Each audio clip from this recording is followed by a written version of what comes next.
अब जबकि पाकिस्तान मुस्लिम लीग नून की सीनियर क़यादत और शरीफ खानदान की जानिब से तस्दीक की जा रही है कि नवाज शरीफ सितंबर के तीसरे हफ्ते में वतन वापस आ जाएंगे और आम इंतखाबात से कबल इंतखाबी मुहिम की क़यादत करेंगे, बहुत से लोग वतन वापसी पर नवाज शरीफ को दरपेश कानूनी चैलेंजेस की बाबत गुफ्तगू कर रहे हैं। सियासी माहिरीन के मुताबिक नवाज शरीफ की सितंबर के वस्त में वतन वापसी दो हवालों से निहायत अहम है। एक तो इंतखाबात में फौजी एस्टेब्लिशमेंट की मुमकिन मुदाखलत का खदशा कमजोर पड़ जाएगा और दूसरा पाकिस्तान मुस्लिम लीग नून में एक नया बलबला पैदा हो जाएगा, जिसके बाद नवाज शरीफ मुल्क की मईशत से मुताल्लिक बयानियां अपने हाथ में ले सकेंगे।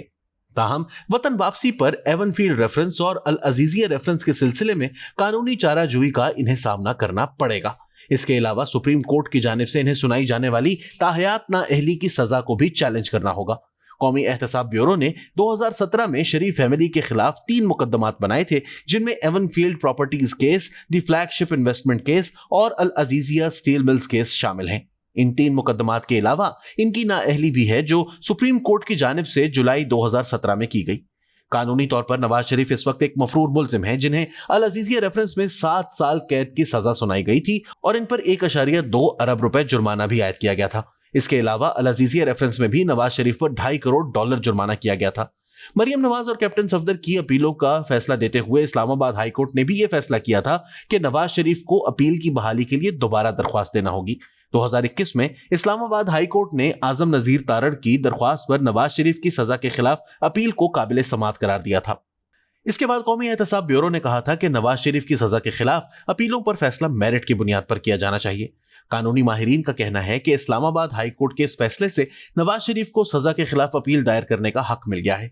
इनका यह भी कहना है कि एवनफील्ड रेफरेंस और अल अजीजिया रेफरेंस में सुनाई गई सजाओं से इन्हें 3 से 4 समातों के अंदर बर्रियत मिल सकती है। ताहम वतन वापसी पर नवाज शरीफ को गिरफ्तार किया जाएगा, क्योंकि 2019 में इस्लामाबाद हाई कोर्ट ने इन्हें तिब्बी बुनियादों पर महज 8 हफ्तों की जमानत दी थी। सीनियर वकील हाफिज एहसन खोखर का कहना है कि नवाज शरीफ को सुप्रीम कोर्ट और एहतसाब अदालत ने आईन के आर्टिकल 62F और H के तहत ताहयात नाअहल करार दिया था। ताहम इनका कहना है कि आईन के मज़कूरा आर्टिकल में नाअहली की मुद्दत मुकर्रर नहीं की गई और ये काम सुप्रीम कोर्ट का नहीं कि वो गैर वाज़ेह मुद्दत को ताहयात नाअहली में बदल सके।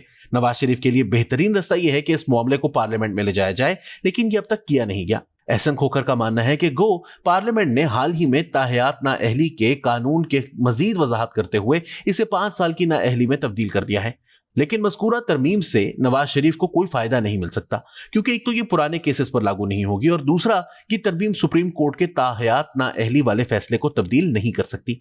यह फैसला तभी तब्दील हो सकता है जब सुप्रीम कोर्ट खुद नजरसानी करके इस सजा को ताहयात से कम करके 5 साल कर दे। कुछ कानूनी माहिरीन इस राय से इख्तलाफ रखते हैं। इनका मौक़िफ़ है कि सुप्रीम कोर्ट इलेक्शन एक्ट में होने वाली हालिया तरमीम को अगर गैर कानूनी करार नहीं देती तो फिर इस तरमीम के तहत नवाज शरीफ की नाअहली की मुद्दत 5 साल करार पाएगी और ये मुद्दत पहले ही पूरी हो चुकी है। नवाज शरीफ चौथी मरतबा पाकिस्तान के वजीर आज़म बन सकेंगे या नहीं, इस सवाल का जवाब इन कानूनी मुशगाफियों में मौजूद है, जिनका सामना नवाज शरीफ को वतन वापसी पर करना पड़ेगा।